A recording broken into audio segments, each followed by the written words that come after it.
روٹی سے, گھر کی گندم سے بنا ہوا جو پراٹھا ہے, میں یہاں پر کمپیریزن ڈرا کر رہا ہوں اپنے پہلے پوائنٹ کے ساتھ.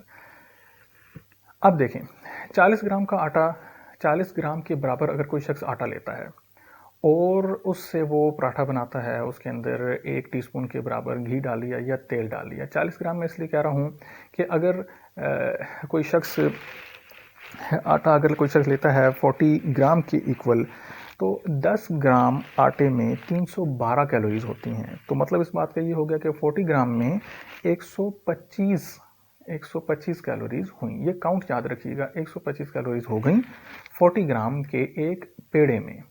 ٹھیک ہے.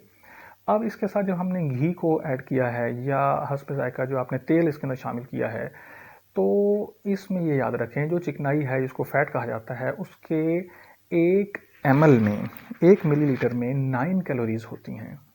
9 کیلوریز ہوتی ہیں. اب اگر 8 ملی لیٹر 1 ml جو ہے ہم نے اس میں گھی شامل کیا ہے, تو اس کا مطلب کیا ہوا کہ 72 کیلوریز ہوئی. اب اگر آپ دیکھیں, اب ہم یہاں پر آ کے حساب لگاتے ہیں. دیکھیں 40 گرام ہم نے آٹا لیا ہے اور اس کے ساتھ 125 کیلوریز کے راؤنڈ اباؤٹ ہم نے آئل یا گھی ہم نے اس میں شامل کر لیا ہے. اب ان دونوں کو ملا کر بھی اس براؤن بریڈ کی کیلوریز کے برابر بھی نہیں بنتی ہیں.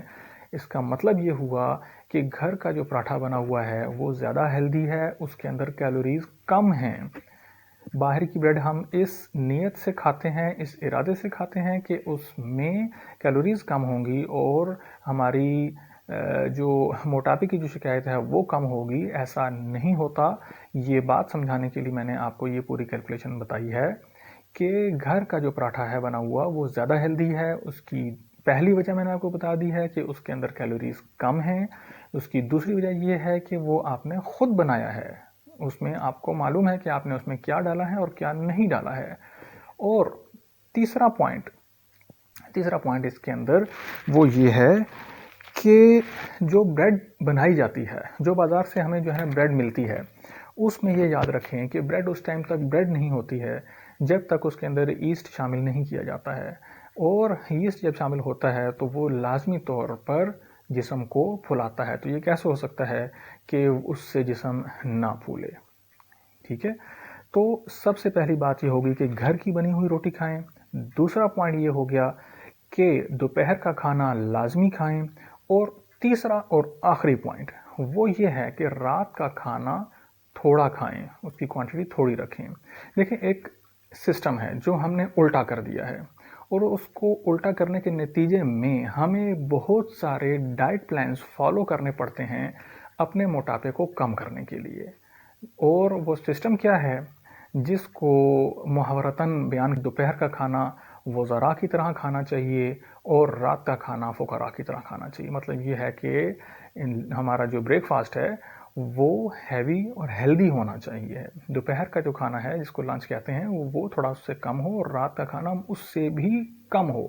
جب ہم نے نظام کو الٹا ہی کر دیا ہے اور پھر ہم شکایت کریں کہ ہمیں بہت سارے مسائل ہیں, بہت ساری بیماریاں ہیں, تو یہ اعتراض کرنا بجا نہیں ہوگا. پہلے ہم نے اپنے لائف سٹائل کو چینج کرنا ہے.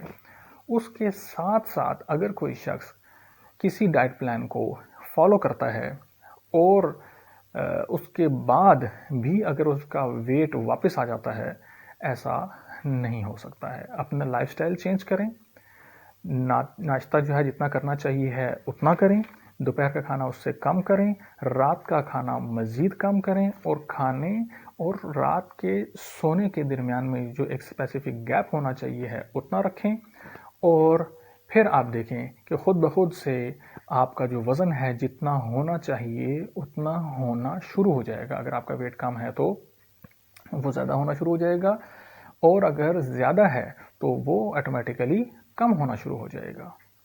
تو امید ہے کہ آپ کو یہ میری بات سمجھ میں آئی ہوگی. اور آخری چیز یہ ہے کہ 8 گھنٹے ایمانداری کے ساتھ 8 گھنٹے سوئیں. اس سے زیادہ نہیں سوئیں, اس سے کم بھی نہیں سونا چاہیے, لیکن یہ ہے کہ ایک ایوریج ٹائم ڈیوریشن 8 گھنٹے ہے جو کہ ہمیں میڈیکل سائنس سے پتہ چلتی ہے کہ جسم کی ریکوائرمنٹ ہے کہ کم از کم 8 گھنٹے انسان سوئے، تو اتنا ایمانداری کے ساتھ سونا چاہیے ہے۔ ہربل ریمیڈیز میں فی الوقت اتنا ہی۔ اگر آپ کو یہ میری ویڈیو پسند آئی ہے تو اس کو لائک کیجیے گا، اپنے دوستوں کے ساتھ شیئر کیجیے گا، اور نیکسٹ ویڈیو کس ٹاپک پر ہونی چاہیے آپ کمنٹس میں مجھے بتا سکتے ہیں۔ ہربل ریمیڈیز میں فی الوقت اتنا ہی۔